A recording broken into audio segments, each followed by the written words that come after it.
Hello and welcome to the Marketing Compass podcast. This is the show for all the students out there who want guidance in the marketing field where you learn how to navigate, choose the right path that you love in marketing. Today on this episode, we have Mita with us. Mita, how are you doing? Great. Bright-eyed, bushy-tailed on a wonderful Friday morning.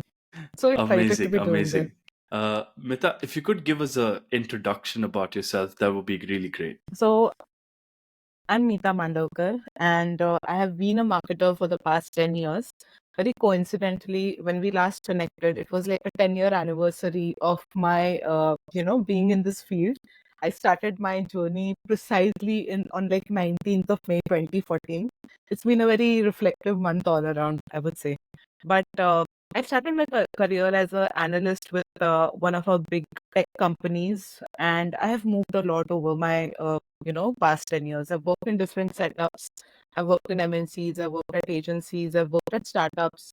Uh, and over my 10-year journey, I've always been like a generalist at heart.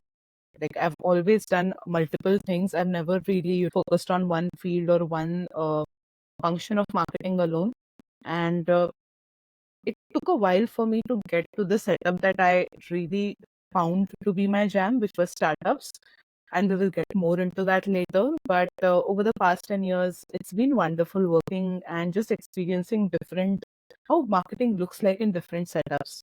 And met some great people, worked with them, learned a lot from them. So yeah, I think that's me in a nutshell. And over the past 1 year, like I've been on a career break, and it's been very liberating, honestly. And I started off again with a consulting sort of a role and capacity since like December. So over the past few months, I've been doing that. My plans are to get back into a full-time role, but as of now, this is what I'm enjoying. Mita, you said you started off as a management trainee, as an analyst, and then, as far as I've done my research on your LinkedIn, Mm. you started off as a management trainee, and then you went into business and marketing intelligence, and then you got into marketing, right?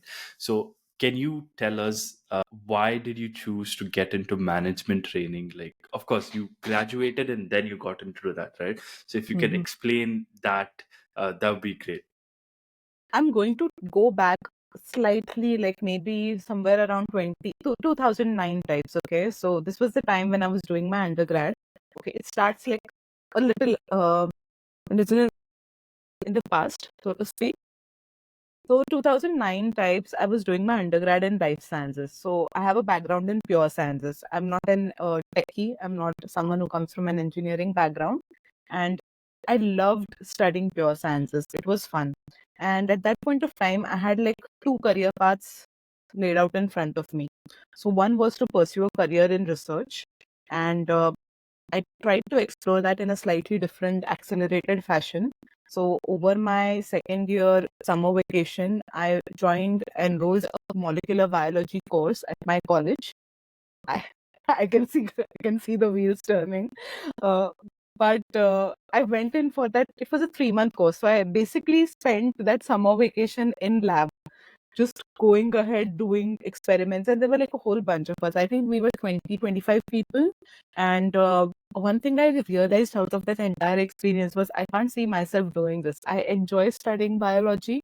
I enjoy studying life sciences, but I don't want to make a career in this. I don't want to be doing this, as a way of making my living. So again, it was like back to the drawing board, wondering what is it that I do. So the second option that I mentioned was the MBA. So at that point of time, MBA was still extremely in vogue. It was a option which opened doors for you. So I started talking to a lot of folks who had gone ahead, who had done their MBA, who were in their first, second year, who had just appeared for like their CAT. And I realized this is a good option. It's a lucrative option, and it's an option which will help me become independent very quickly. Because a career in pure sciences takes a lot longer if you're especially going the research route. And with the option that I had taken in, I would have to move abroad to study for like life sciences, like biotech, all those MS. They give you good career growth, but that was not something that was going to happen for me. So, with the amount of resources that I had and with my inclination and interest, it seemed best that I go in for MBA.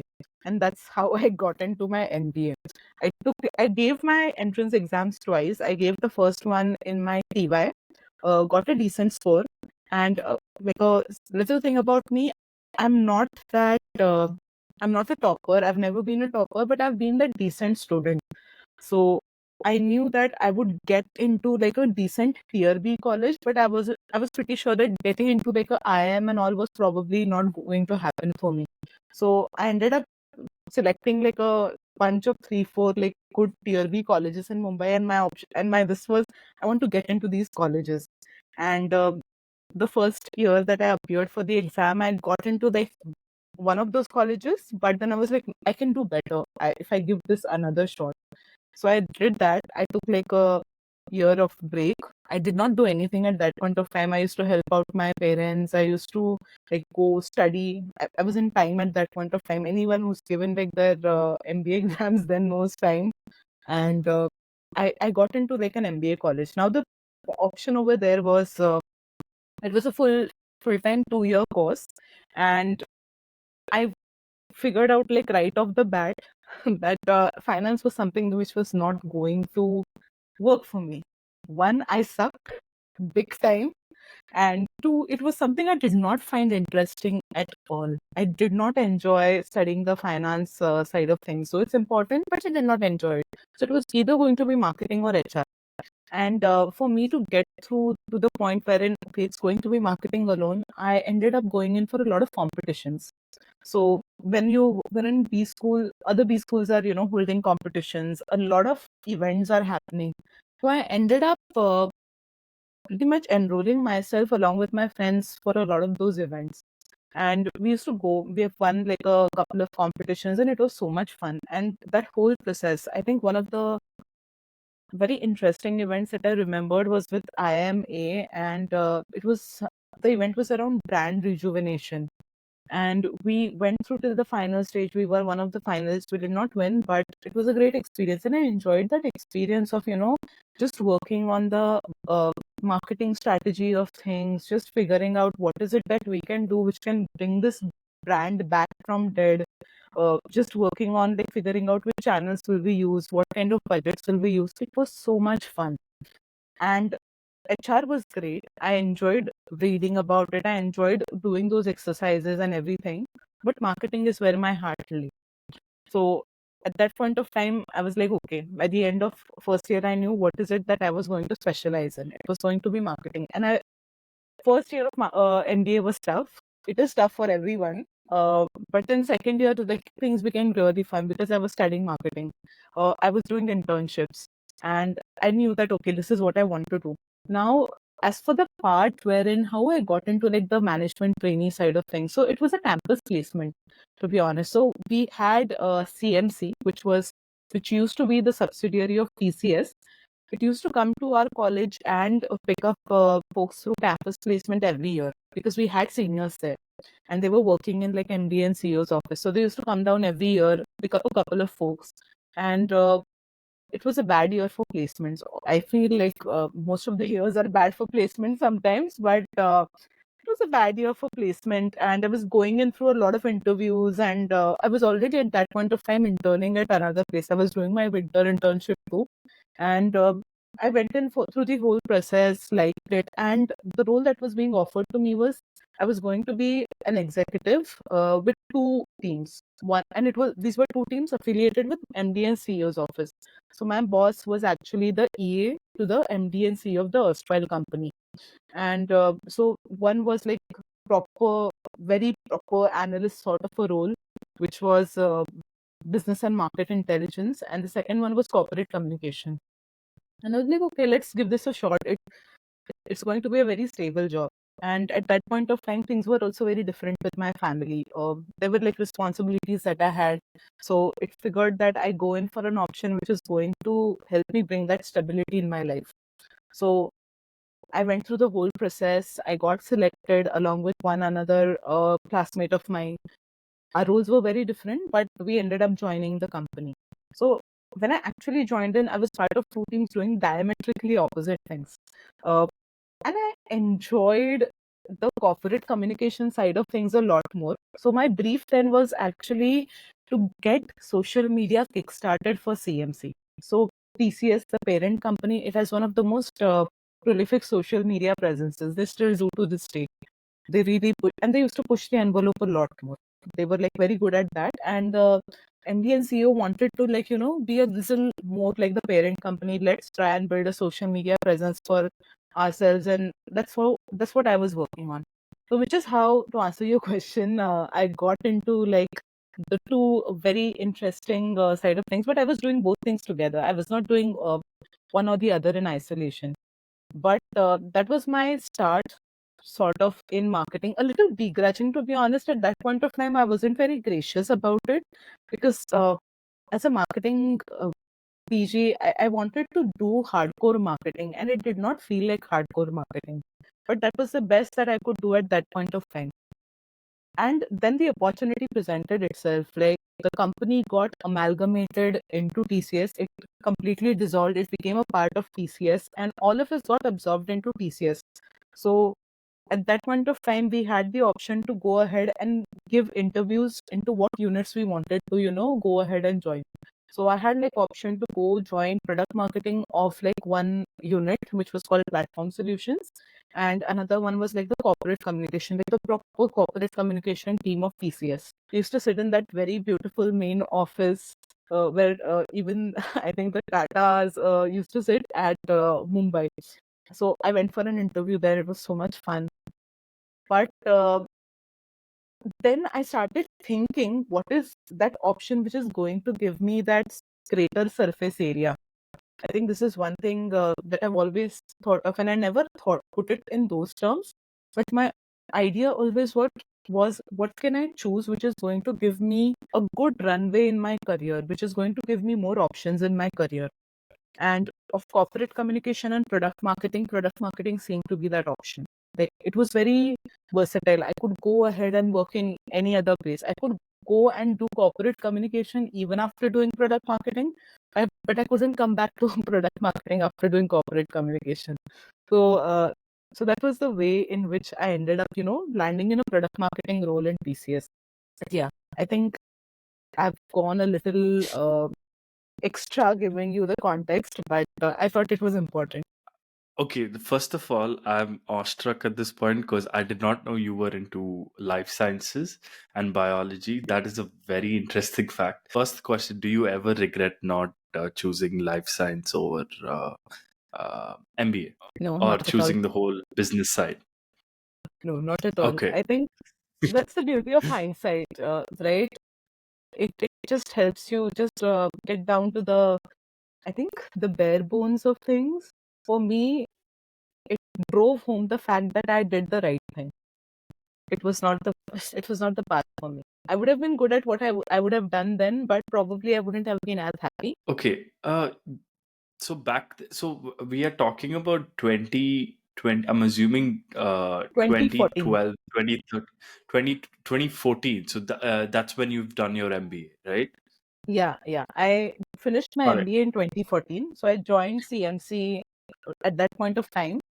And I think I moved into TCS around 2015 types, because I think October was when the amalgamation took place. So back then, uh, MBAs were the whole thing, right? Because everyone that did their engineering, no matter which stream, they always had that open option to get into MBA because MBA was a very safe option, or the very, what do you say, the status back in the day, right? I mean, to a point, it still is. But what is your thoughts on MBAs and skill set? And in today's world, skill set being chosen over an MBA, but also, should people go and do their MBA right after they graduated, or they should wait, get that work experience, and then see whether if they want to get an MBA done or not? So, what are your thoughts on it? I think this is a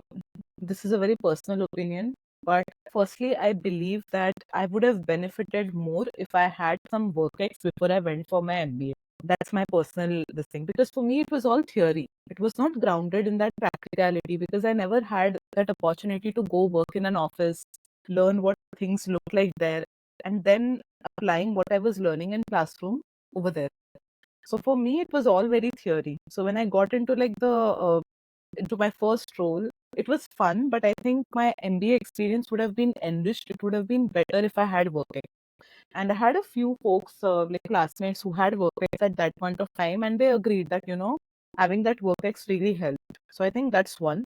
To answer the question, like skills over MBA, I think it's always skills over a degree at any point of time. Yes, degree gives you uh, it teaches you a whole lot of things, and MBA is like a prep school for coming and working in a in a very proper corporate world. So what it ends up doing is it teaches you how to work in teams, it teaches you how to communicate, it teaches you the softer skills that you need to come and work. And it, apart from using those 10,000 frameworks and consumer behavior, this, that, those are important hard skills too.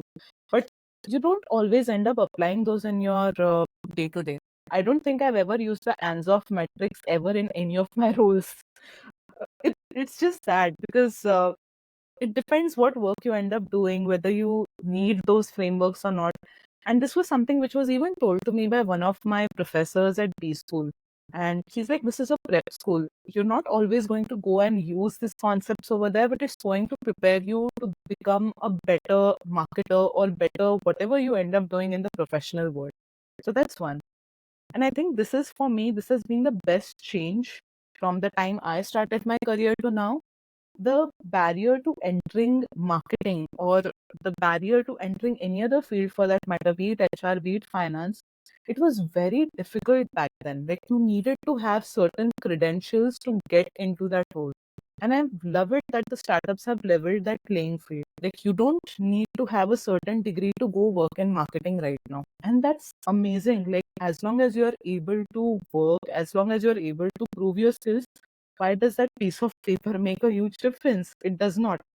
Uh, yes, it will give you additional, how do I put it?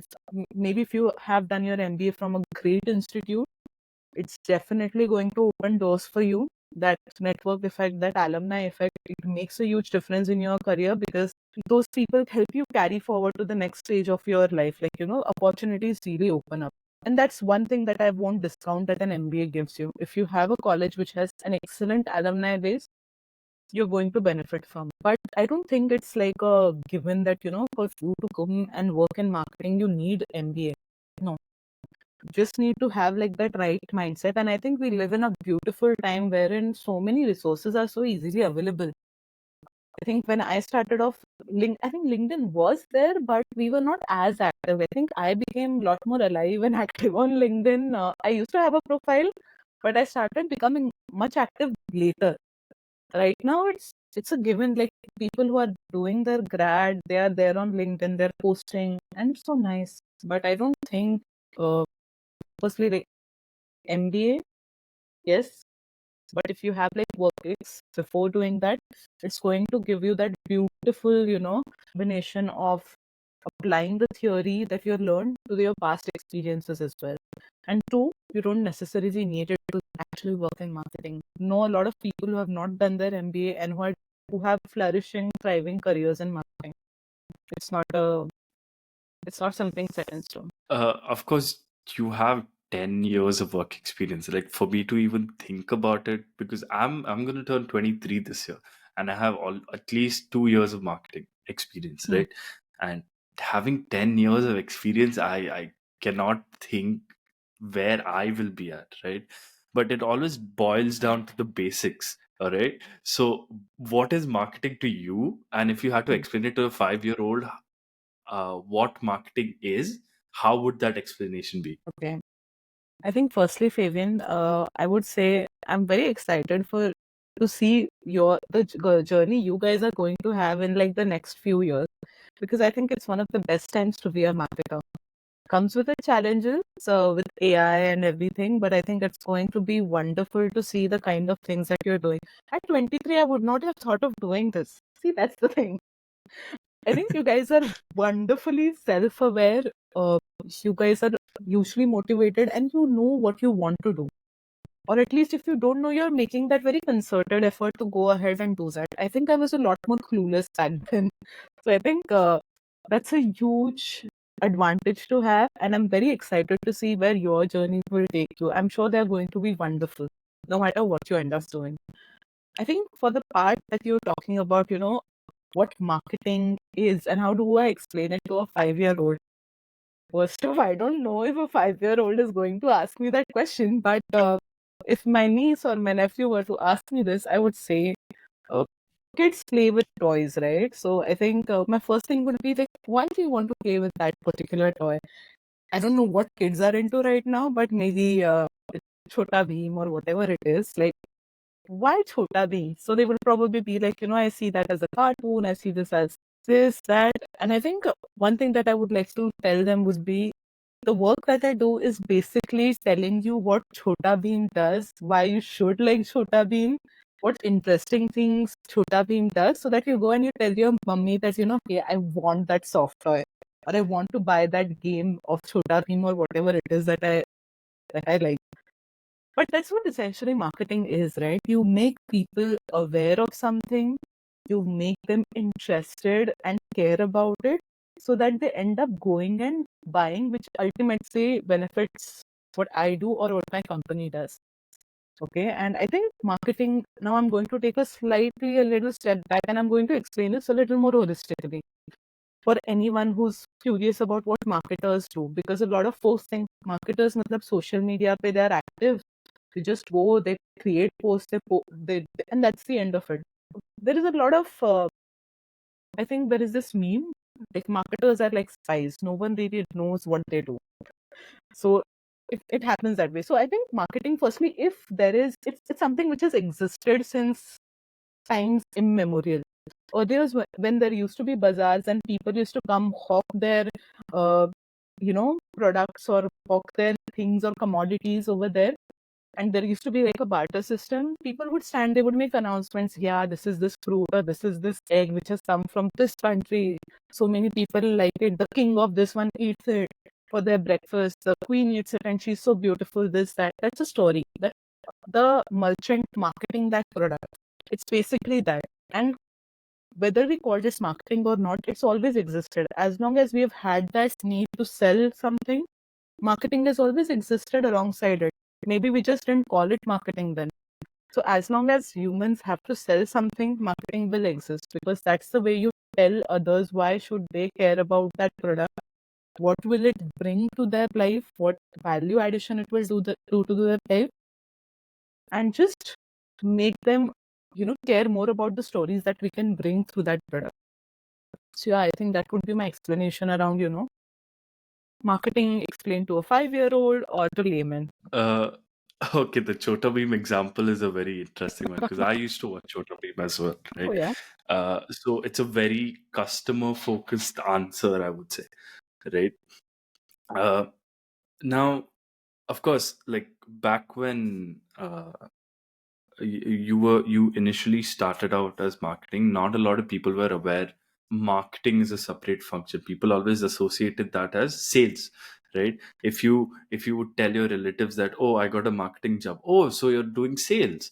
And did that ever piss you off, like as a marketer? And and if you could differentiate what is marketing and what is sales, and if you could give us a few reasons as to why they are different and not the same thing. Okay.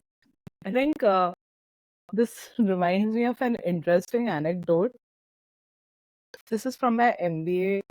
This is from the time when I was doing my MBA. So this was, I think, end of second sem, and we had all landed our first internships. Okay, and one of my classmates, he had landed an internship at some inner garment sort of a company. I don't remember the name of the company, but it was some place like that. No, wait, what was it, like a pencil company? I don't remember right now. So basically, his mother. So when he told his parents that and it was a good company. It was like a decent, well-known brand. So his mother was like, "अब जाके तू क्या बोलता है pencil या XYZ बेचेगा?" Because her son is actually going and doing marketing, but her perception was also like, you're going to go ahead and just sell those things in the market.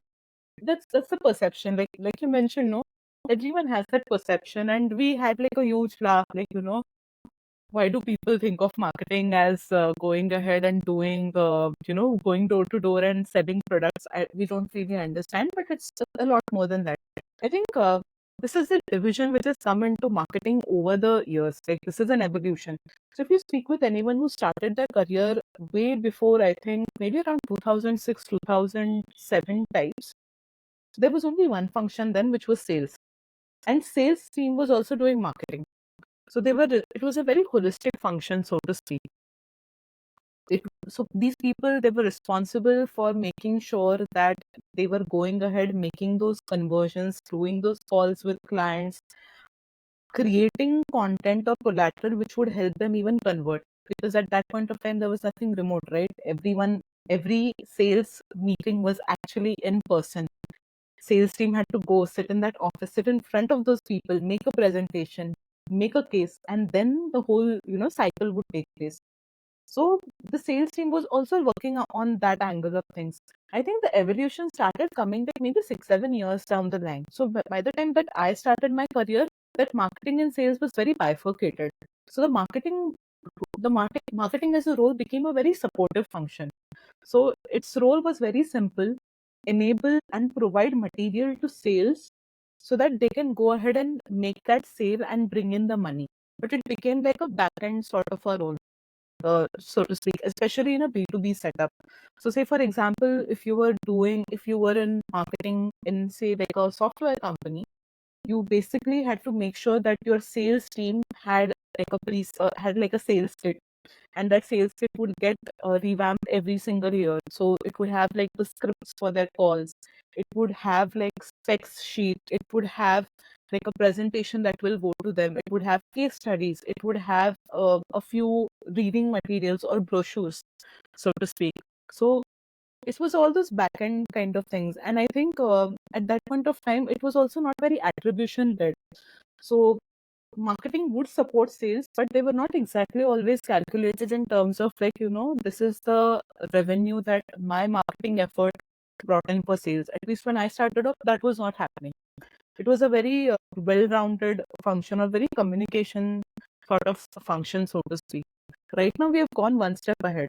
So right now, marketing, so this is something which I always say, marketing as a function, as a career, has been marketed. So we have like so many mini products which have come in. There is demand generation, there is growth marketing, there is product marketing, there is content marketing, there is social media marketing. I can think of a lot more, but right now these are the ones which pop on the top of my mind. You just see on LinkedIn the number of roles which exist. It's mayhem. But all of them, like, ultimately they lead to the same thing. Like, your work has to be in service of sales. It has to be in service of driving revenue. So you have to support the revenue generating function, or you have to be the revenue generating function. And right now the attribution models have become a lot more, I would say, better. Like, marketers have to think about, is this effort going to bring me ROI? How do I prove that ROI at every single point of time? So I think as a function, so to speak, we have become a lot more sales driven. It's still separate, but we have started donning our sales hat a little bit more, because every single activity that we do, we have to think whether it's going to generate that action which is going to bring that revenue, whether directly or indirectly. Now, it's very what do you say, very overwhelming with a lot of roles that are there out there, right? Because when you start, marketing is marketing, but then after that, after a few months, after a few years, you see all these random roles of marketing start to pop up, right? Because you're still in that entry phase, you don't really know these things exist. How did you come to know about marketing? And when you came to know that marketing was not just marketing, there were various other branches and segregations. How was your feeling like, right? Can you explain that? I think firstly, to start off with, right until maybe, I'm trying to recollect. So when I started off, no, it was fairly, those were simpler times, for the lack of better word. There was B2B, there was B2C. Those were like the two primary segregations in marketing. But marketing was just that. It was marketing. So as a marketer, I wrote content. As a marketer, I went ahead, I took care of my socials. As a marketer, I took care of events. As a marketer, I also went ahead and created things which would ultimately come to, be later called as demand gen, so to speak. But marketing was everything rolled up into one. So I'm trying to think of a better term or better analogy to, put this as. Yeah, I can't really think of anything right now. Maybe later if something jogs my memory. But at least in the initial days or initial years of my career, it was simply marketing. I could see that there were like different things coming up, but it was primarily marketing. And there were like two types of setups. Like you either work on the client side of things, which was in-house marketing, or you work on the agency side of things. So the roles kind of changed over there. So if you were working on agency side, you had the option to work in client servicing, or you had the option to work in account planning. Or if you were like very creative, then you could go work in copy, or you could work in design.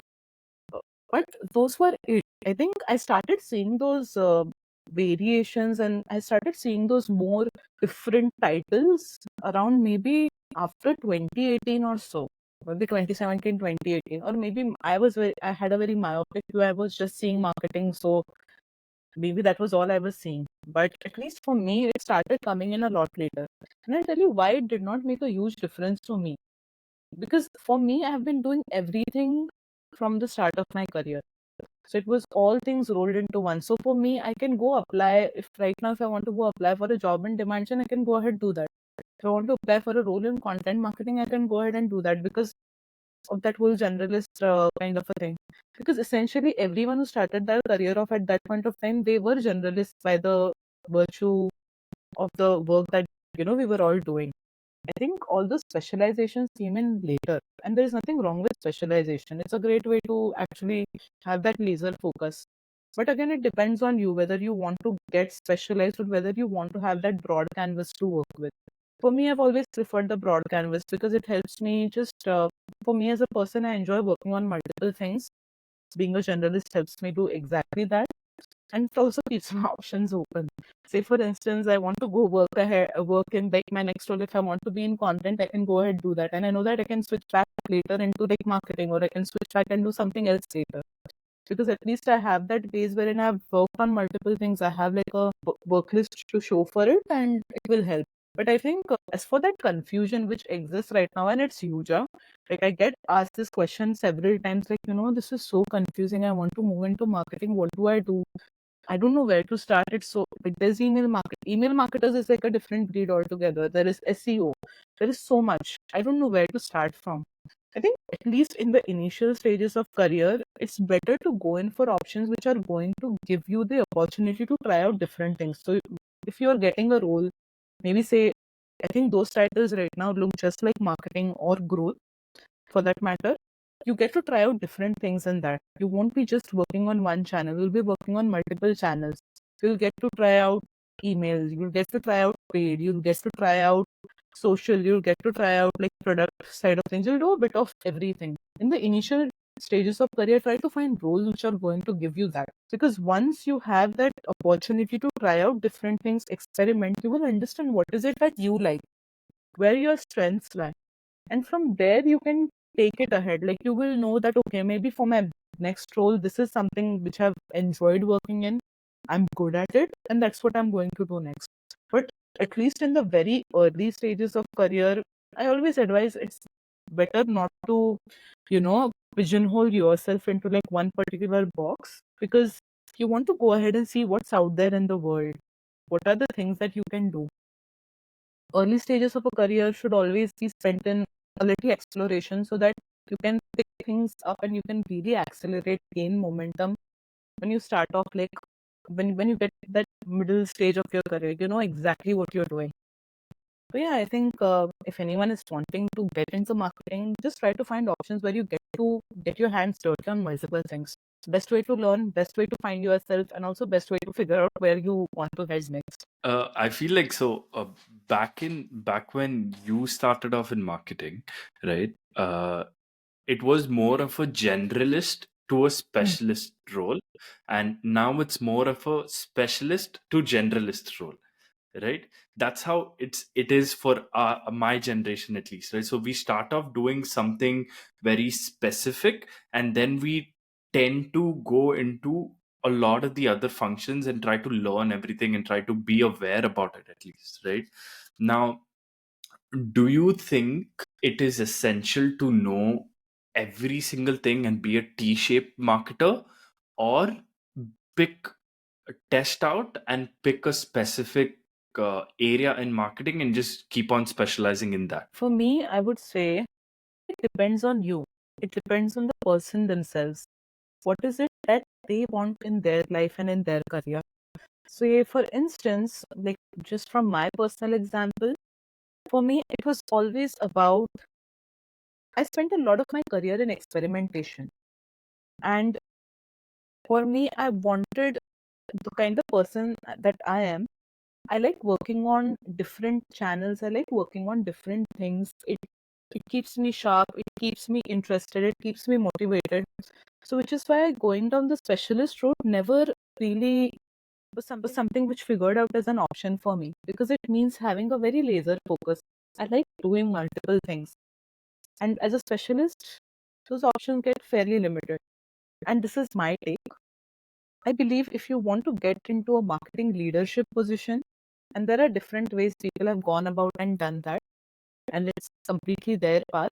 But for my understanding and based on my experience, if you want to be in a leadership position, say like a few years down the line, if you want to be a VP of marketing, or you want to be a CMO, or you want to, do your own startup, whatever it is that you want to do, if you want to climb up the ladder, as a leader, you need to have knowledge about multiple things and multiple functions, even if you have necessarily not gone ahead and done that.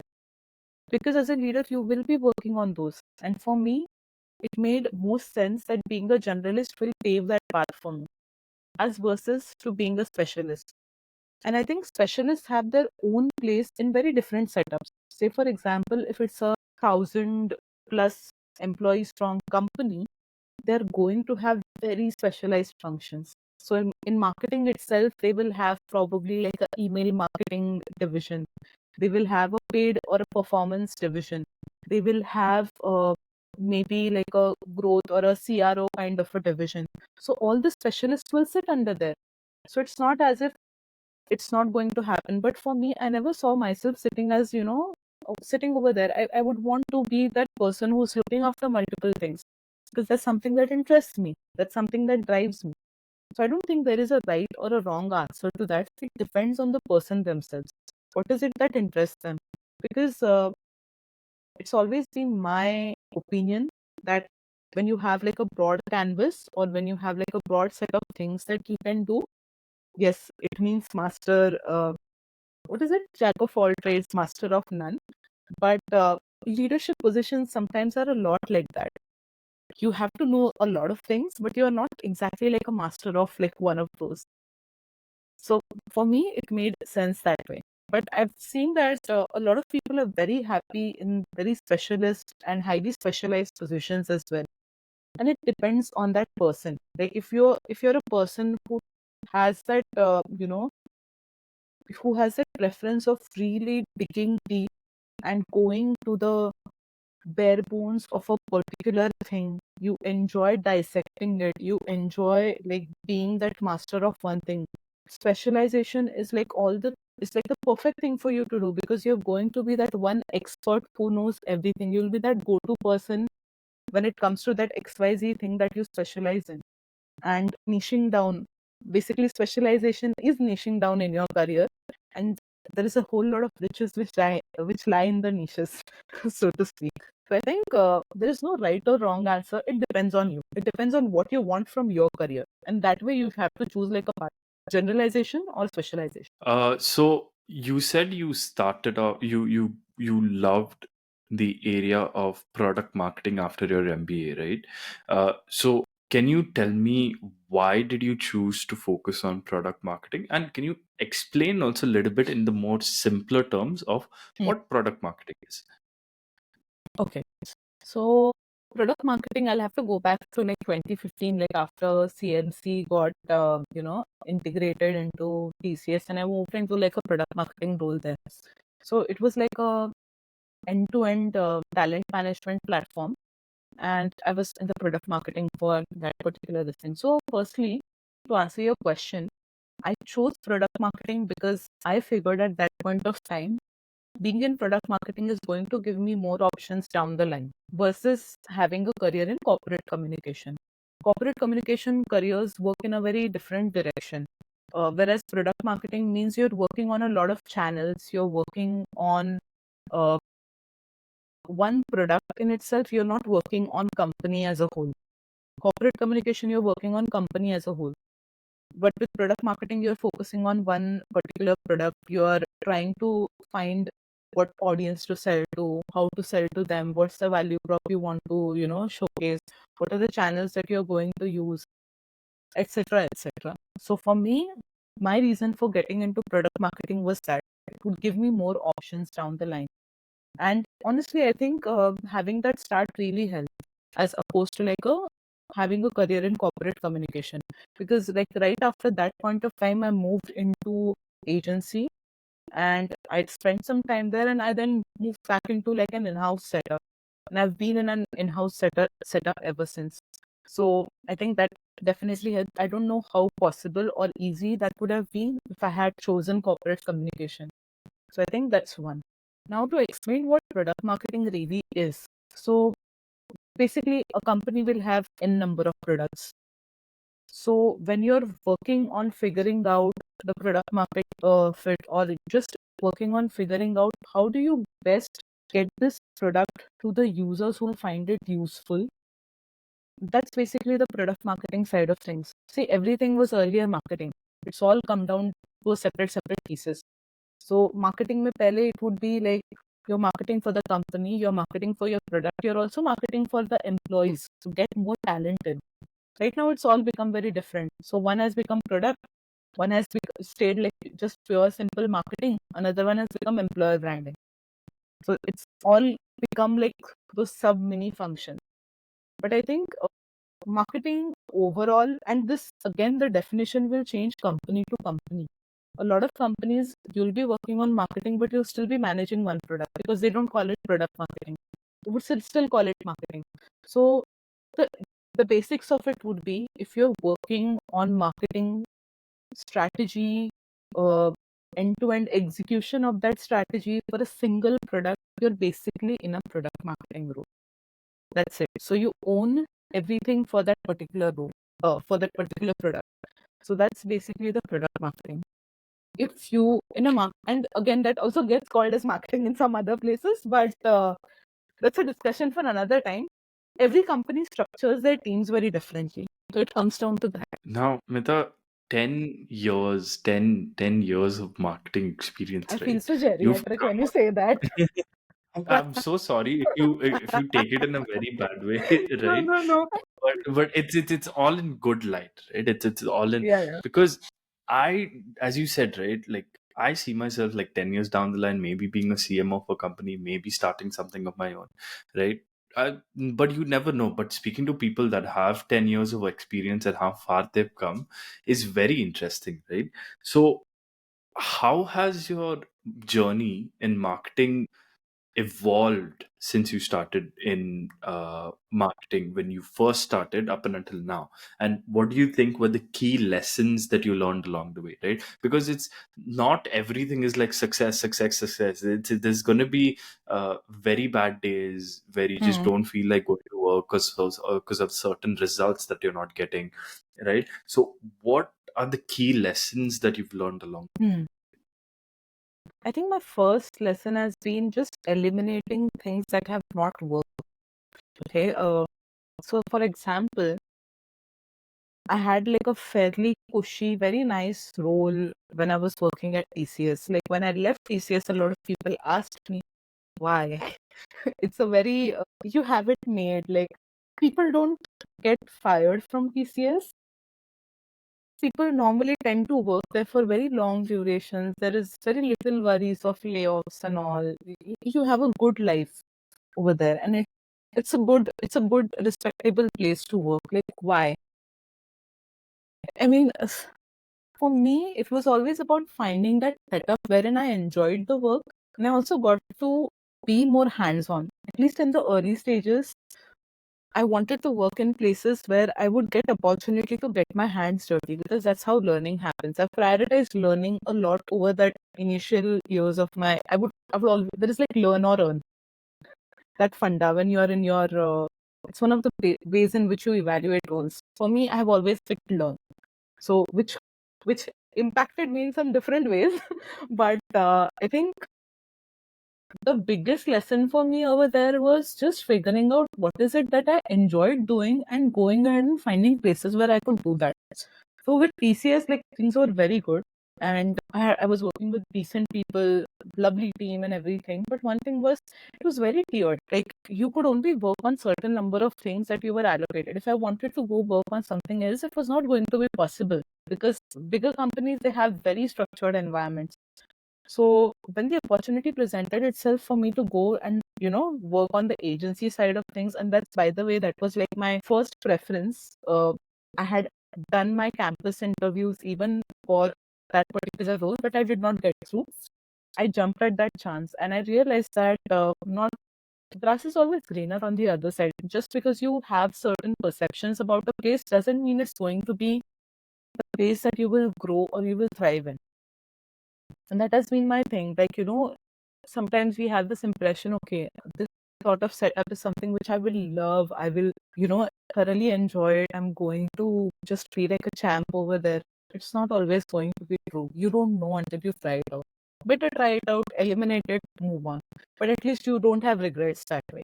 So I think that has been one thing, just going ahead and eliminating those options. And it took me longer, but then that's how I ended up on the place where I really enjoyed working, which was startups. So for me, finding that setup wherein I had that right amount of autonomy, that freedom, uh, the whole thing about, just trying out different things, working out, seeing what works, how do they even take in failures? Like startups are very resilient that way. Like you fail, you learn from it, you move on. I love that part. And I got that chance to, be so hands-on with so many things, and that helped. So I think that was one.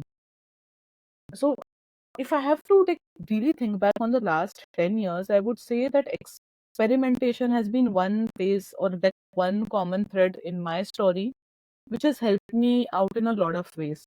It took me longer to some extent, I feel.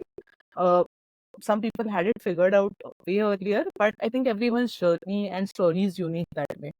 So that was one. I think, and this is something which I often like share with others. I think one thing which is going to be very, very important in your career is, one is the work that you do, and the other one is the people that you work with. And it's a small world. You end up meeting people, same people over and over again a lot of time. So one common thing that really exists is you have to treat people right. You want to treat people the way you would like to be treated. I think that's been one thing which I've learned. I think I've experienced in a very negative fashion, and I strive to make sure that I don't do that to others. So I think that kindness is a very underrated, quality that you have to have in your career. Because at the end of the day, yes, you're going ahead, you're working, but you're working with people. It's a team sport. It's never like it's never like a solo sport. So you have to make sure that you are building relationships which will, serve you in long run. And they really do. So I think that's like one thing. I have so many things that I can think of, but I'm like literally grasping to remember what is it that I have said before. I'm trying to remember. But yeah, I think one thing which has been like one major thing that I have failed to do in the early stages of my career, and I wish I had done more, is I've left a lot of money on the table and did not used to negotiate. And every single time I speak with people, I tell them, even if you feel like that offer is what you want, if that is like a perfect thing, don't just accept it. You have to negotiate. There is always a better offer. There is always there are always better terms, because negotiating is like a muscle you have to build, and you have to like practice and flex it. Otherwise it's going to get atrophied. And I think a lot of people, it also comes down to the mentality, right? A lot of times it's like, okay, I'm so grateful that I'm getting a job. but you're also bringing something to the table. You deserve to be fairly compensated for that. You have to build, just like you build a case for the work that you do in every role that you do. You have to do the same thing for yourself when you are in a review conversation, or whether you're going and doing a new job interview. So I think that's one thing which I think I've failed to do in early stages of my career. I've gotten better over the years. I have a long way to go still, but I think that's one thing which people, irrespective of where they work, should always do. Like, have just negotiate like a lot more. You cannot afford to leave money on the table at all. It's a very diverse set of things that you know uh, that you explain that were not really very market related and more of personality and people skills kind of related, right, in marketing. Now again, 10 years mark, you cannot have all 10 years of good work, right? Hmm. You've had your obstacles, you've had your challenges, right? You've said you've taken a year break as well, right? Can you discuss a few challenges, like major challenges, major obstacles that you faced in your career? Because you've worked in leadership roles, right? So, can you tell us about the challenges that you faced and how did you actually overcome them to move and you got that relief? Like, okay, thank God I got over that. That was a really big issue. There have been quite a few. When I was initially even thinking about this, I was like, what do I exactly share which is going to, really bring in value? I think I'm going to touch on this in two parts. I think one thing that I would just very quickly call out on, based on the last question that you asked. You made this remark that, a whole lot of things that you shared were very diverse and they were not related to marketing. So that's the thing. Like, when you're working, essentially, like, your hard skills, you keep on developing those hard skills when you're doing the work that you do. And that's something that happens for everyone. I think that soft skills part, no, like, hard skills will get you the job, but soft skills are the ones which will decide how far you go. They are the ones which are like the game changers. So, which is why every time you go and you listen to even interviews with folks who have been in like great positions and, maybe you worked at way better places, you'll find this common thread wherein they will always share that, hard skills, yes, they are there, but it's going to be those smaller soft skills and those other unspoken things which are going to make a huge impact on your career. I think that's like one thing that I would definitely want to call out. Now, coming to the question that you mentioned about the obstacles faced in career, I think it's not been an easy running, to be honest. But I think one thing which made a huge impact on me personally, uh, it kind of happened when I was working at agency. So for me, like, I'm not a topper, but I'm a very conscientious person who will try and bring her 100% to the table. Like, I try my best to do, to deliver whatever it is I can from my end. So when I made the transition from like an MNC to a agency, it was a complete 360 degrees for me. Like, the pace was different, the working style was different, the culture was different. And it took a while for me to like really get adapted and to really learn things. And this something happened to me in those very early months when I had joined the agency.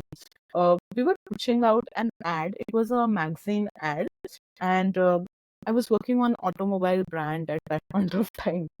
And so automobile brands, if you see their ads, they have like a dealer panel at the end of every ad, wherein there are phone numbers of dealers in that particular region. Because you want to go ahead, call the dealer, and ask them about whether they have that car and they would like to come make a visit, whatever, take a test drive, blah blah blah. And at that point of time, I did not know how design softwares work. So I had this perception that, an ad, if it's made by the design team, it's locked. Nothing can be moved on that ad. In hindsight, it seems so stupid. But that was the thing. I never knew, because agencies don't really have like an onboarding program. You have to onboard yourself. So I had no idea. And at that point of time, I also did not have an attention to detail. Over the years, I've become supremely anal thanks to that one stint and one experience that I'm going to share. But basically, I approved a set of ads which did not have dealer panel at the end of the ad. And this is magazine ads, okay? They were supposed to go to that publisher at night. And my manager was not there. And my manager was also very hands off. Okay, did not believe in like hand holding and all those things. And I was like, "ठीक है, I'll learn." And I got called in like the next morning, and I got such a massive firing on it, because thankfully that publisher was friends with the folks in agency, and they were like, something is off with this ad, and they called and things got fixed. Basically, bad ad did not go out. But for me, that was like the lesson that right until that point of time, I always depended on my colleagues to, like, tell me if I was going wrong, or maybe I was working in a setup I was very comfortable in. And this was only like my second job. And it was a very new setup. But one thing I learned from that experience was I'm responsible for my own onboarding. I cannot depend on people to tell me each and everything. It's just not humanly possible for them. I have to go ahead and make sure that I know ins and outs of everything that is going to impact my work. And to be honest, like that one incident, it kind of changed things for me a lot. Like, for one, every time I start a new role, like companies have their own onboarding plans. They have like a 3-month plan for you as to how you will, get settled in that role. I come up with my own. I work with my manager to figure out who will be the stakeholders I work with, what is it that I need to know, anything and everything that will impact my success in that role. I figure it out in advance. I think that's been like one thing. And second thing is, I've become extremely, and a lot of marketers will identify with this. I've been extremely like super cautious with anything that goes out, be it a single email, be it like a social media post. But I have put in checks in place right now every single time. Be it any collateral, there are at least 10 checks in place, or whatever it is. Basically, no mistake of that magnitude can ever happen again. But for me, it was a very eye-opening and a very that incident impacted me in a lot of ways, because for one, it taught me that I cannot depend on others to tell me everything, though it might be important for that person to tell you. Second, just figuring out things that are going to impact me and my work, and just going ahead and making sure how can I foolproof those things.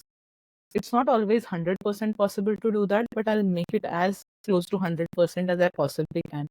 And the third thing is also how I tackle it when others make mistakes. So the way in which people will, or the companies will also treat you when you make mistakes, that's very important. I've realized that so much in my career, that you want to work in companies who will, mistakes are inevitable in any role that you make, that you have. You will make mistakes. You're not going to have a very mistake free or an error free career at all. It's not humanly possible. But how your company looks at those mistakes, how they handle those mistakes, is very important, and it tells a lot about the culture.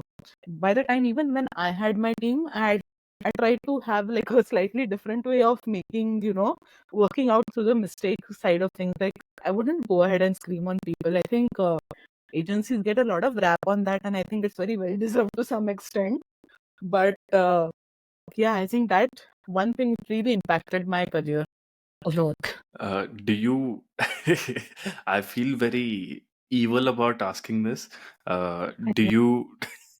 Do you ever look back and think that what if that ad actually went out? Do you ever think like that? I do. I do. And honestly, I would have probably been fired in maybe my second month, or, I think I was like less than 2 months in. Like, it was very early days when this thing happened. But it's okay. I think, what can you do? It was a bad, massive boo-boo that I made. So I had to pay for it, right? Yeah. Now, of course, like, when you're progressing and growing, as you said, marketing is even in general, right? It's more of how you learn from other people as well. How you these little small things always matter, right? And whenever you have to grow, you always see someone or see a mentor, and then try to get in that same direction as they have, because you try to envision the same path for yourself, right? What role do you think mentorship and networking plays in advancing one's career in marketing? And do you have any tips for building a strong professional network for people and students? I think one thing which has been an area of improvement for me has been networking. It's not been my strength. I'm trying to get better at it, but I wouldn't say that I'm an expert on, something like this. But regardless, I'll give you my take on this. Mentorship and networking are like two things that will change the trajectory of your career. They will. But finding the right mentor and also getting that mentor to, be your mentor, it's not easy because it's a relationship that requires a lot of work on both ends for mentor as well as the mentee. So I think if you're able to find one, if you're able to, make sure that relationship works, nothing like it. Because the whole advantage of having a mentor is having someone who's several steps ahead of you in their journey, who has experienced the challenges that you are facing right now, and who will be able to guide you. So you're not learning by the, how do I put it, like the seat of your pants. You're not making mistakes like firsthand. You have like a sounding board to bounce ideas off. You talk things through and to go ahead and make like the best decision you can under those circumstances. And that's where the whole mentor, comes into like a huge, I would say, like effect or play. I mean, that's where mentorship makes a huge difference in your life. That's one. But again, like it's a relationship that takes a lot out of both parties. So I don't know how that works, but definitely if you can find one, go for it. I think networking is like a slightly less intense sort of a way in which you can progress your career. I think one thing that everyone needs to do, irrespective of their degree of seniority, is start going and talking to people from day one. And there are different types of people you can talk to. One would be your peers, because that way you get to know what is it that they are working on. How does their company, look at marketing? How are they progressing? How do salaries look like? Salaries is such a important part of conversation. Not everyone pays equally. You get to know like how others pay, how their compensations are structured, so many things. Second would be the kind of people who are again like 2 or 3 steps ahead of you. So these are the people who would like to be your mentors. Maybe they are willing to, maybe they are not. If they are not, then you can at least go ahead, meet them, ask them a few questions, and you can just, learn based off that. Third would be people who are absolutely unconnected to you in any way, shape, or form. But these are the kind of connections that will at least, bring a very well rounded side to you. So, say for instance, like you're in marketing, you go and you speak with someone who's probably, working in product or who's working in dev or who's doing something completely different. But say, like you learn what they are doing, what they're, how their careers look like, how their career paths look like, what they're learning, what are their learnings from their career. You'll find some common trends, you will find some things, and most importantly, these could also be the people who at a later point of time, should you need some sort of a referral in their company, you can go ahead and you can ask them. Like all these categories classify for it, but that's there. But I think networking is very underrated, and it's very difficult for people to actually even understand where do you start networking from. Like, I don't like talking to people, we feel shy. Where to get that whole start from? I think it starts from very basic, like what is it that you are curious about learning from that person? It could be something you saw on their LinkedIn profile. Like, they made this jump and you're curious, like, why did they make that jump? You can just go ahead and ask them that. I think the whole basis of networking starts from having curiosity about what that other person has done, is doing, and then you start that conversation. You'd never try to sell yourself in that conversation. you just be curious to learn about them, because everyone likes people who are curious about them, right? That's how the whole, at least once your conversation starts, it can go ahead from there. But if you have to ask me, I would say that for networking, it's your basis is going to start from having genuine curiosity about what the other person is doing, has done, about their experiences, and then maybe just developing a relationship based on that, based on common experiences and whatnot. I feel like when it comes to networking, a lot of people are very uptight about it. It's a personal opinion, right? Like, Mhm. oh, I feel like it's because of the world of social media out there. Because with a lot of people putting out things and meeting a lot of people, they feel like, oh yeah, I need to go and meet new people. I need to this thing, otherwise I'm gonna fall behind. And then they tend to panic, and then they don't know what to say. And then they go, and they sometimes they don't get a response as well. But then And that also lowers their what do you say, attitude towards, okay, should I go and speak with more people, right?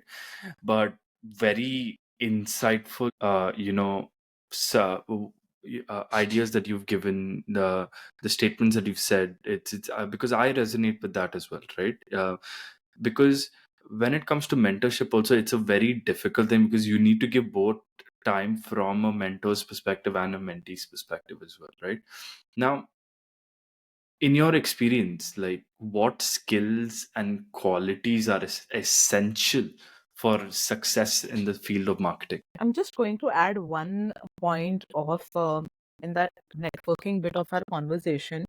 I think one thing, before I get into this question, one thing that I've observed has worked for me, especially with networking, and I started getting a lot more active like over the past 1 year. Uh, it has been basically just going ahead and pinging very randomly people on LinkedIn and saying that, hey, how are you doing? And, you have such an interesting career journey. I would love to like learn more about it. Do you think we could catch up sometime?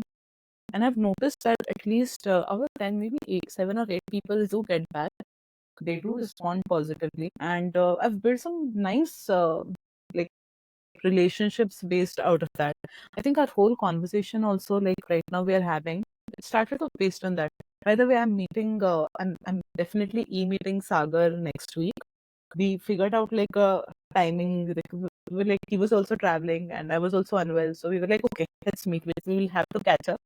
But that's the thing, right? A lot of things happen to you when you start going ahead, putting yourself out there, and also just going and having like chats with people.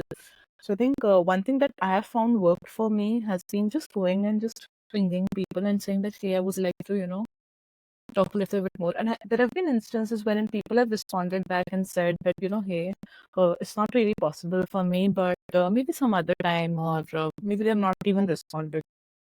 But I think that comes with the territory. It's like cold emailing, right? You will get some positive and you'll get some negative.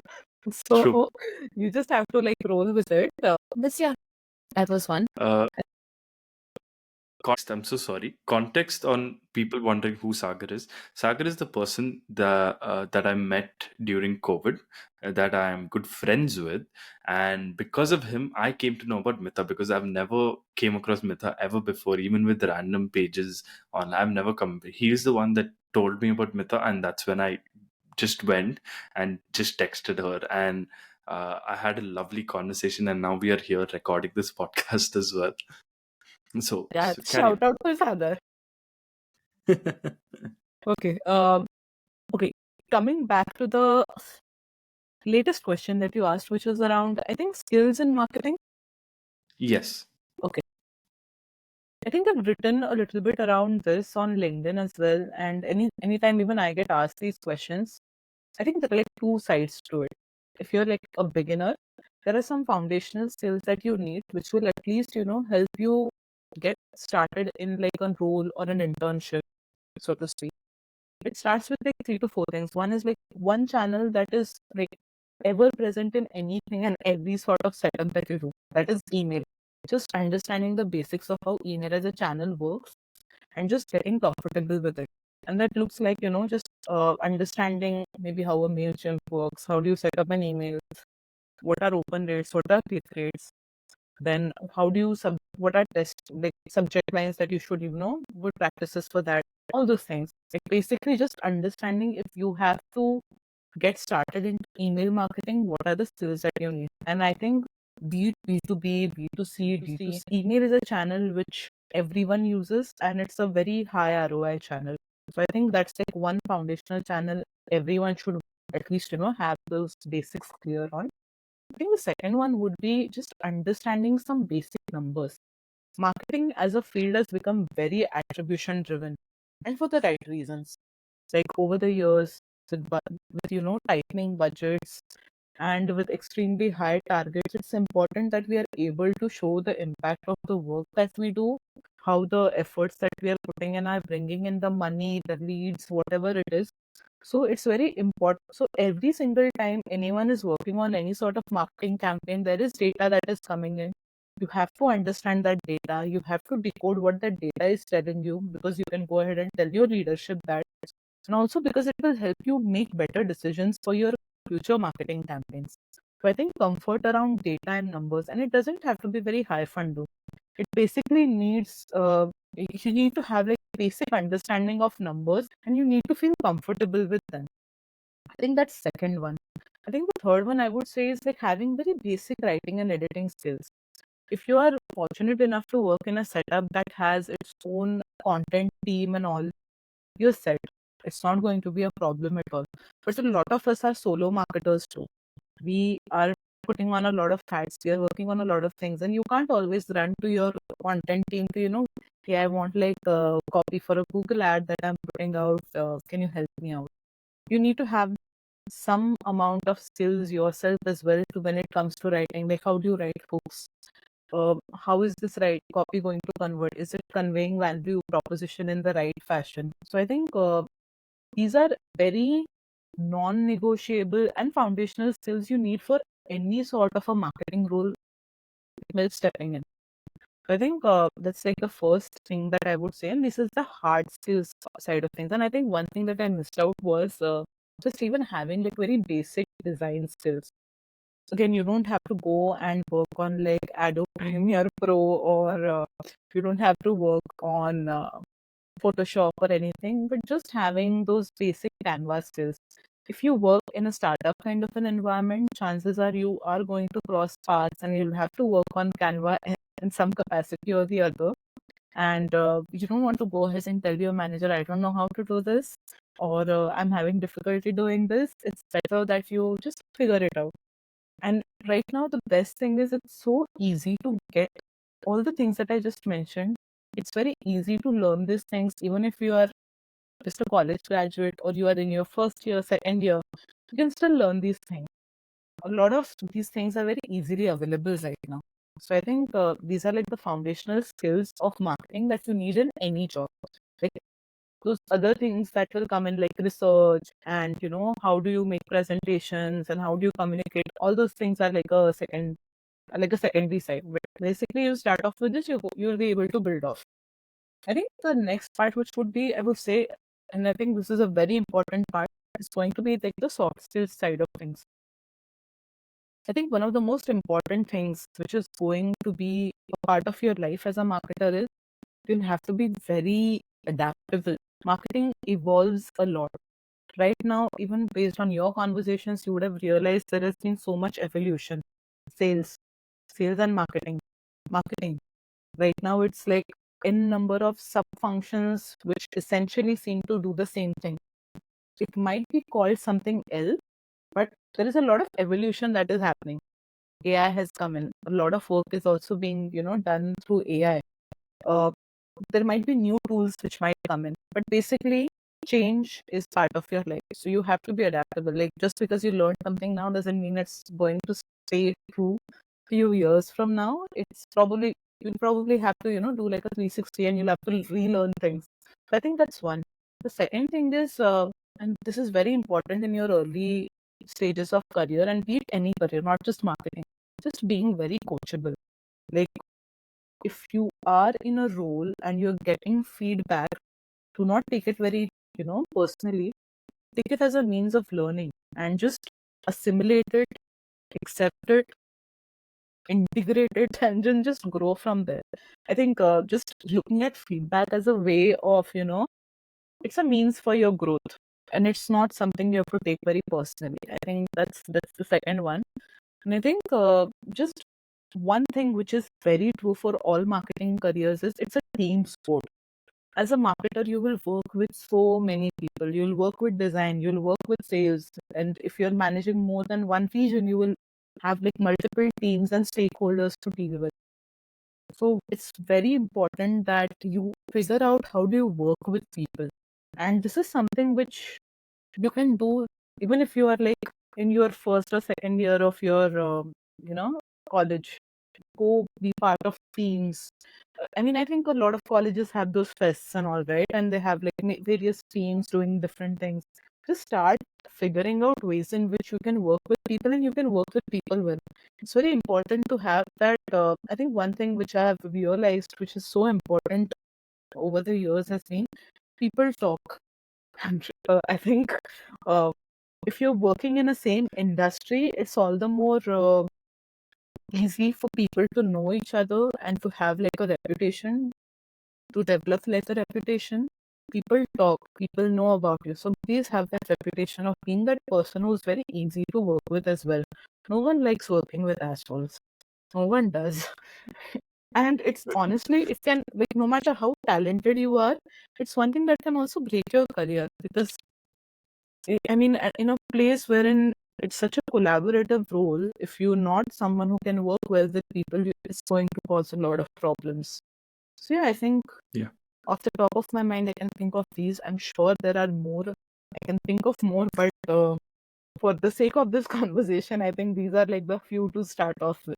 Uh, Marketing, and like we are living in a world where everything is developing on a rapid pace. Every day something or the other changes there, right? And as you said, marketing is a very learning and everyday updating kind of a job role. How do you stay updated with the latest trends and developments in marketing, and how important do you think continuous learning in this field is? I think it's indispensable. I think even 10 years from now, I would still be learning. We all will still be learning. I think that's the only way to stay relevant right now. To just be sure that you know what's happening. I think one very easy thing that you or anyone else can do is, and this is a hack which came into me from one of my friends. Uh, so I have like set up this different inbox and I've subscribed to so many newsletters. So I get all those newsletters on that inbox. And I have like dedicated time every week wherein I go and I read through a few of those. So I have like few favorites. So I think I'll mention like a couple. One is called Growth in Reverse by, I think her name is Chanel. I can't remember her last name, but Growth in Reverse, beautiful newsletter. So she ends up doing deep dives of different creators or folks who are running successful businesses as to how they ended up building their presence, selling their products, what channels worked for them. One of the best, well researched newsletters I have come across, and it's free. I love it.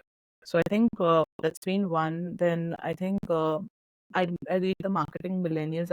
I love the whole style of writing, and he gives some very insightful things into like some campaigns. So I think it starts with the classes in session. I think I just love it, and there are quite like a few of those. So I think one thing that I keep on doing is I just keep on going and searching for like a lot of newsletters. I get a bunch from my friends, so I'll go and I'll subscribe. But every single week I keep some time to go and check it out. I think one newsletter that I particularly like, and that's from Indian ecosystem, is I think it's called CMO Diaries or CMO Journal by Sai Ram Krishnan, and wonderful newsletter. And it has so many personal anecdotes of his. I think he writes a Substack, so beautiful, beautiful newsletter, that one. So yeah, I think one has been doing this, and the second one is like anything. One thing which has helped me is every single time, if there is a new channel that we are working on, or if there is something new, I go and I try it out myself. So right now, I think AI with ChatGPT and all, I've been going around noodling quite a bit, trying to see how things work. What is it that I can do easier using ChatGPT or Gemini or Claude? Just going and being a little more hands-on. So I think there are two sides to it. Like, one is the skills that you need for your next role or anything else, just figuring out those gaps and going and trying out those tools. And the second one is like the secondary research. And I think third part that comes in is, I think the conversations that I go ahead and have with people, even they help me learn a lot. Like, I think one of the conversations that I had, the person in question, they introduced me to what is that browser called? Okay, Microsoft Edge. So Edge has its own AI partner, like for Yeah. everything. Damn nice one, like really good one. And they taught me like how to do like analysis on numbers, doing that. What are the prompts to use? How do you pull out formulas for like that you can use in your analysis from that? If you're not sure on what formula to use, it's very insightful. So I think when you go ahead and you speak with people, these kind of things also come up. Okay, I think I will end up subscribing to those two newsletters because Marketing Millennials I am subscribed to. I do read it. Hmm. But the other two I will definitely subscribe. Now, as students, you always tend to, because of the amount of information that's there out there, it's very difficult to pinpoint what the exact right thing is, right?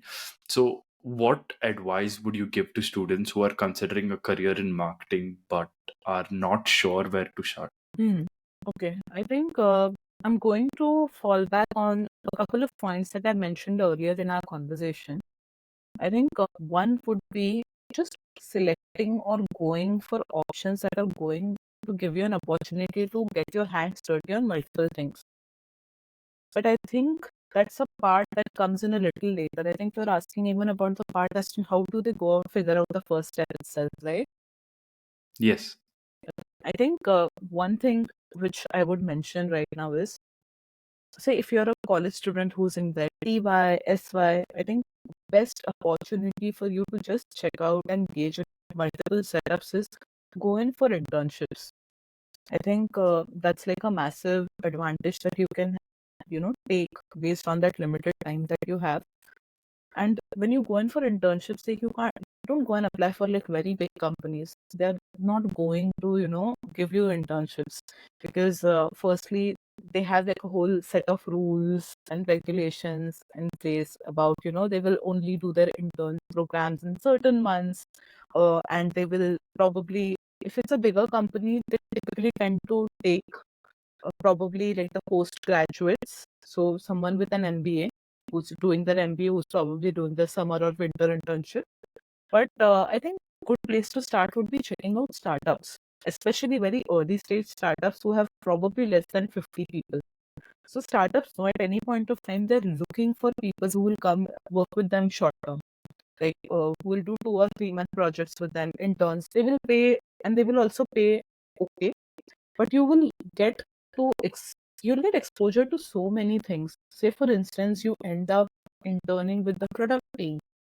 You'll get to see how the whole process of product, developing a product, a feature, release, everything, how it works, how it gets communicated, how the internal teams also work. It's like having the best seat into all the action and everything that is happening.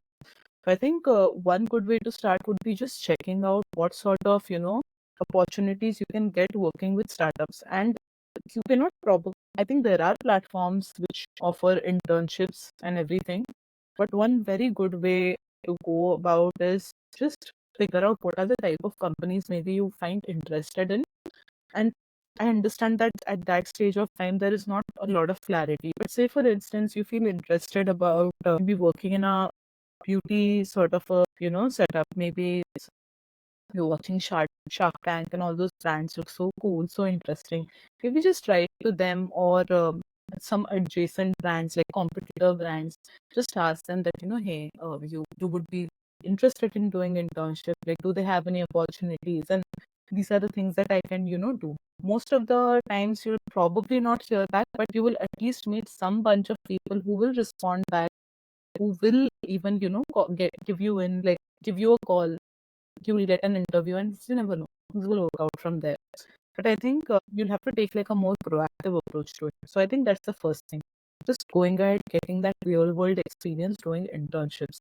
The second thing is there are also quite a few programs that also offer that sort of insight. I don't remember the name of this program, but I remember my last place. We had hired a few folks who had done like this program. I can't remember the name of it, but basically, it was a marketing program wherein they gave you, it was a year-long program. You could specialize in content or performance or SEO, and they also placed you. So there are some programs of that type. Maybe you can check those out. And I think the next part I would probably say is just figuring. So when you start getting opportunities, when you start approaching people, try to approach them by, saying that I can do XYZ things, or I'd be interested in helping you out with XYZ things. And at that point of time, no one is looking for you to have that experience. Like with internships or with first jobs, people don't expect, like companies don't expect everyone to know everything. Your True. advantage at that point of time is showing that you're coachable, showing that you're interested in learning, probably showing that you have some side projects that you work on. I think one thing that I would always recommend is it's so easy to have like a side project or to build like a channel of sorts or anything of that sort, and just have it show up on your resume, especially if you're a fresher or you have no experience at all. Because, say, for instance, I'm going through a resume and I see that this person has zero experience, has done maybe a couple of internships, but I also see that this person has taken that effort and has tried to build like an Instagram handle of maybe, say, like, it's a travel blog, or maybe it's like it's like a book talk of sorts, or anything of that sort. I'm interested in knowing more, or I'm interested in having a conversation with that person, because A, it shows initiative, like you've gone ahead, you have taken that effort to do something which is outside of your prescribed curriculum. Second, when you're trying to build an audience of any sort, be it on any channel, you're basically using the marketing principles, even though if you're not aware of it. You're thinking of audience. You're thinking of what is it that your audience will like, their pain points, their motivations. You're thinking of the channels or the content calendar. What are the formats that will work? What is it that I should experiment in? You're going at it and you're trying out a whole bunch of these things. And that's still like a lot more work done than having nothing at all. So it's okay even if you don't have like a massive, or following or anything, but just having something of that sort, on your resume or just on your portfolio, especially in the early days, will help you get that start, especially when it comes to marketing, because it shows initiative, it shows you understand audience building. Wow. Okay. Very interesting perspective on the things that you give. But if you had to start marketing as a career in 2024, like right now, from scratch, how would you do it? I think I'm going to take that advice. So, first and foremost, I would actually go ahead and create. I think I love reading. So I'm going to go ahead create like an IG of sorts, wherein I'm going to share like book reviews or maybe just interesting photos of the books, my bookmarks, whatever it is. But I'll try and build an audience that way, because A, I'm also talking about things that I love, and I'm also it's a project that will look nice and nifty on my resume. That's one. Second thing I would do is I think everyone should do is, if you're trying to build like a career in marketing, start getting more active on LinkedIn. And one question is like, I don't have experience, I don't know what to write. So just go ahead. When you're consuming a lot of content, you're consuming books, you're consuming secondary research, you read a newsletter, you go ahead, you share what you like about it, you start from there. You read something nice on LinkedIn, someone else has done, repost it, share your own take on it. It starts with very small basic things, but build confidence and start posting over there. So I think that's the second one, because I think one of the biggest career modes that you can have, there are two career modes that you can build for yourself right from day one. One is your personal brand, And the second one is going to be your network. Your personal brand is going to open doors for you, which nothing else can ever open as fast. And the second one is again network, because the word of mouth, again, the opening of doors that happens. So I think with marketing, you will find one thing, that it's very difficult for marketers to have very long tenures right now. It used to be possible. It was easier a lot earlier. Right now, despite your best intentions, probably are not going to have as big a career duration in a particular company. If you if you want, especially if you work in startups, a lot of turmoil, a lot of funding issues, funding winter was there, a lot of things are happening. So I think it's very important to build that sort of moat, and you start having that advantage when you start it from day one. And this is a very compounding effort. You probably won't see the benefits of it, like, right in the first 3 months, 4 months. It's slow, but when it starts compounding, nothing like it. So I think if I were to start my career right now, I think one thing I would do is personally build like a presence or an audience of sorts in any one of the channels, get a little more active on LinkedIn. And even being active on LinkedIn doesn't always mean just going ahead and posting. Maybe just going and commenting on people that I would be interested in, maybe, fostering relationships ahead. And the third part would be networking. I would have conversations with people who are like way ahead in my way ahead of me. I'll ask them, like, how was your journey like? And one thing, 99, I think a lot of people are very helpful. You just have to, it's a matter of time. It's a matter of what they are also doing in their life. So maybe that doesn't become possible. But just getting those, just having those no's roll off and not taking things personally really helps. Uh, but essentially, there is an intention of people to be helpful, and we just need to lean into that. Uh, wow. Okay. It's very interesting the amount of knowledge that I got from this and from your experience is really interesting, right? And now looking back on your journey, what is one piece of advice you wish you had received when you started marketing? So again, Fabian, not marketing related, but I'm going to share it nonetheless. I think it's going to be, ask for whatever it is that you want. Ask for budget, ask for, more creative freedom, ask for more money, but basically just go ahead and ask, because if you don't ask, the answer is by default a no. So I think I used to have a lot of trepidation, or a lot of, this thing, like, okay, maybe I'm not sure if I feel like confident about asking this, at least earlier. But I think that has been like one regret. Just asking. It will make a huge difference. Like, even if I want to go ahead and maybe connect with someone, say on LinkedIn, and maybe ask them about their company if they have any opportunities. I think right now I'll go ahead, I'll drop that email, I'll drop that message, and I'll be like, hey, this is something that I do. Is there some place in which we can, can maybe work? Because what's the worst that can happen? That person won't reply. That person will say no. But at least I've asked. Because what if it would have been a yes? That person could say, "Oh, yeah, maybe I was looking for this." So I think that's one thing I would say. And this is applicable for any stage of your career. Just go ahead and ask. Amazing, amazing. With that, we've come to the end of our podcast episode. Thank you so much for joining us today, Mita, and your valuable information, valuable knowledge that you've given was very enlightening to me as well. Um, Folks, y'all can drop her a follow. Make sure to speak with her if you can. She's always open to speaking to new people, I'm sure.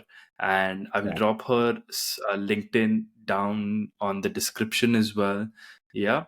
And thank you so much for tuning in to this 1.5 hour, I would say. It was a very long conversation, very interesting conversation, very interesting conversation where people need to look at this as well, right?